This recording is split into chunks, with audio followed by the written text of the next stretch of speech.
What's the resonating thought from last night after seeing that game? Again, I told our guys this before practice today that there are areas that we're getting better in that we've been emphasizing. But see, I thought we played 2 really good offensive games in the preseason. That's the first 2. And then the last 3 weren't great offensively. Utah was probably okay, but not great. And the reason being is in our first 2 games, and we're not going to do this, but our first 2 games, and I just did the halves, just the first half, because for the most part, our main guys played in the first half of every game. Game 1, first half, I think we had, game 1 and 2, we averaged 4 turnovers for both games in the first half, and 4 points off those turnovers. Game 3, 4, and 5, we averaged 11 turnovers and 16 points off those 11 turnovers in the first half. And when you're turning the ball over 11 times and a half for 16 points, which equates to 22 turnovers and 32 points, you're not giving yourself as many opportunities to score, and you're giving your opponent confidence. Like, you turn it over that much and they're getting that many easy points, their confidence is just going like this every time it happens, and so you're making it harder on yourself.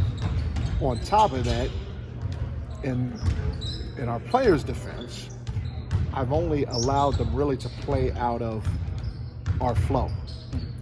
And so, we're not going specifically to this guy or that guy, or we're not, if a team is blitzing or if a team is switching, we're trying to see if we can still score or attack at whatever defense we face. And we did a decent job at it at times, but it puts them in a predicament because at times it's hard, and they're just kind of pound away at something that they're not used to, but I'm hoping that they can get used to it. So when we do play in flow during the game, while mixing in our other actions, it's a lot easier to do in the future. So part of it's our fault, but then part of it's their fault in terms of taking too many chances on the turnover. So the biggest thing that I saw last night and the 2 nights before, 2 games before, is our turnover, and that has hurt us on both ends of the floor because it's given our opponent easy baskets and confidence, and it's taken us away from shooting the ball at the rim. Like we've seen Kevin out here, Trey was out here wearing a red jersey, but even Devin was out here. Where are those guys at, and are they, at least with Trey, is he getting anywhere closer to being cleared for contact? Yeah, I still don't know the timetable, but I mean, as you guys can see right now, Trey is playing live against players in one-on-one situation, and Jawad thinks he's still a player at times. So Jawad's in the mix with, Scal and Sharif out there, but so to me that's progress because I haven't seen this yet as a coach. I don't know what the timetable is on it, but we'll see in due time. It's good to see those guys out here. It's good to see those guys being involved. They're involved at different levels, but at the end of the day, we'll eventually get everybody healthy. Did Kevin end up? You also had the service Doug. So, what your thoughts about his play last night? I'll tell you what, man. He got up at. I got to get my days right. Today's Friday, Thursday. So he got up at 5 a.m. Wednesday to catch a flight. I think he flew from Phoenix to here, did his physical, which takes all day basically. He landed in LA at 10. He met with Jay offensively, Luke defensively. He went through shoot around the next morning and we threw him in the game. And we run offensively, we run some pretty, in my opinion, some complex stuff because it's read-based and the space has got to be right now. And for him having just a little bit of time hearing what we do and going through it in the shoot-around, I thought he did a heck of a job. I thought he did it not only offensively, but even defensively. Some of his shifts and his help defense and all that, they were pretty good for getting thrown into the fire with basically one shoot-around. And then you could tell, I mean, he's got a quick trigger. And, you imagine him on the floor with, guys like Fox and Malik and those guys that are going to get downhill.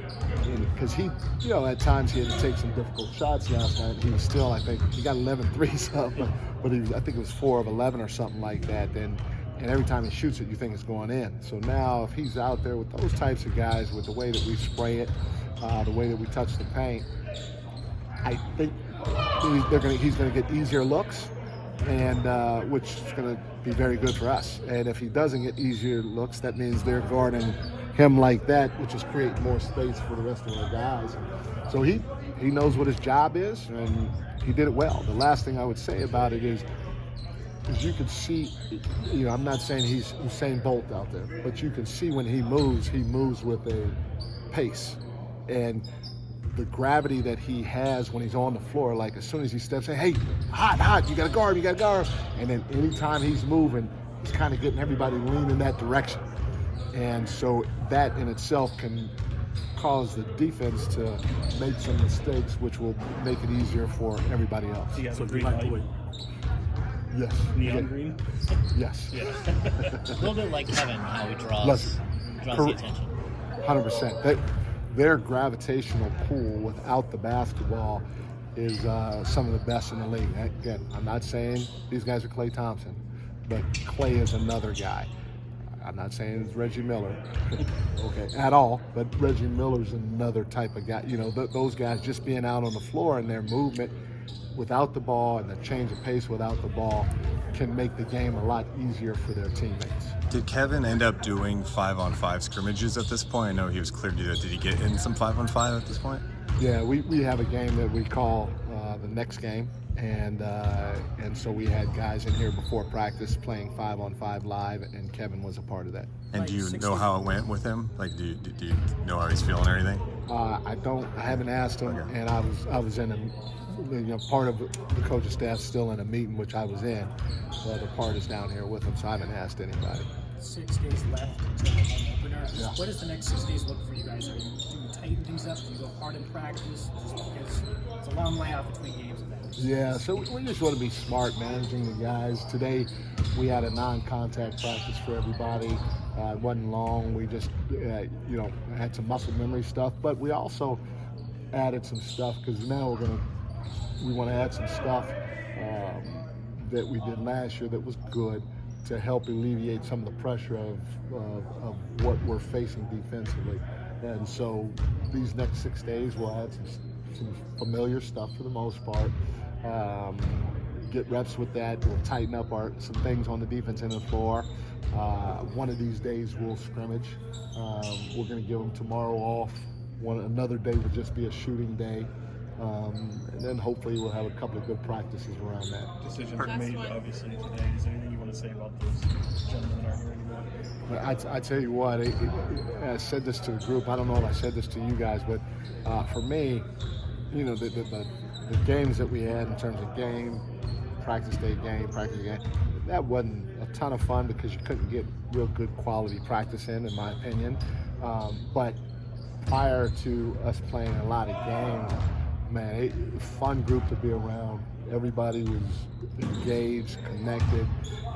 Everybody, in my opinion, helped each other get better. So, I want to thank all those guys, Broderick, Terry, Boogie. They were very, very good for us, and I think they all have an opportunity, in my opinion, to play, if not in the NBA right now, for sure in the G League. Thanks.